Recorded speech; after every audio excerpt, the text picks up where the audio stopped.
All right. So, welcome to your first week of nothing much changing for most of you.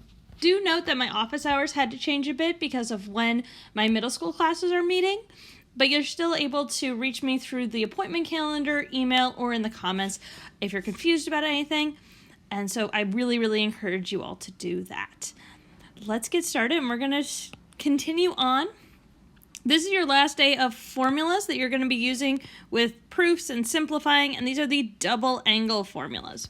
So you've had your identities, you had your addition formulas, and now we're going to have double angle formulas. So the last big set.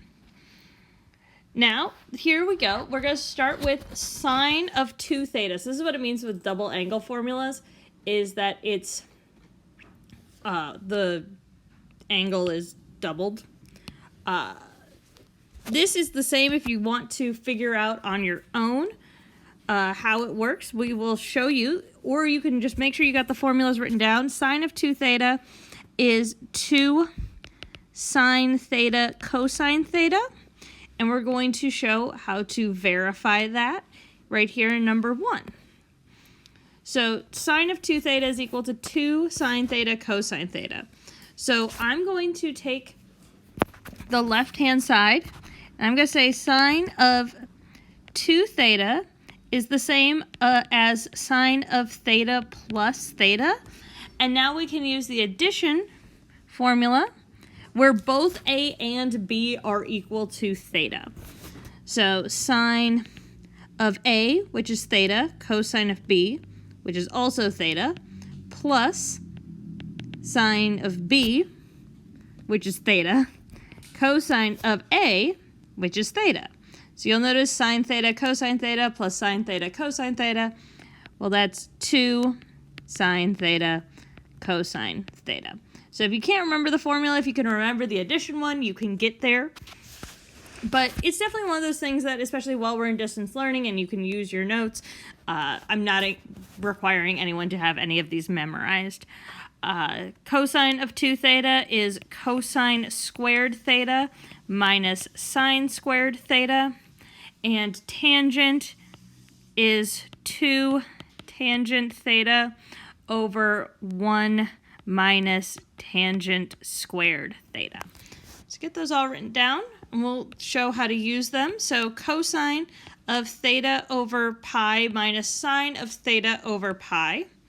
So what we want to recognize this as is this is the same thing in each. So cosine squared x minus sine squared x, where x is equal to theta over 4.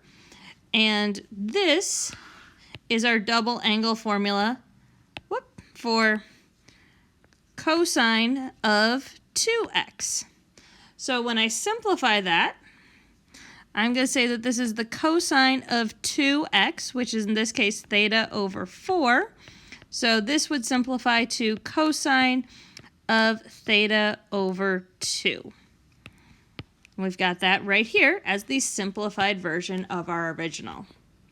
You can also use these equations in what's called power reduction. So the idea with these two equations here, and we're going to verify this one, is that if I have cosine squared, that equals 1 plus cosine of 2x over 2.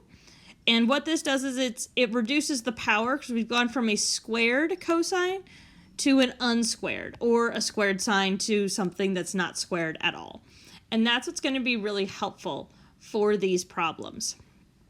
So in this case, the unsimplified version is the right-hand side. And with our proofs, it's always fine to start with either side. You just have to pick one to start with. So cosine of 2x over 2. And remember, we want it to be sine squared.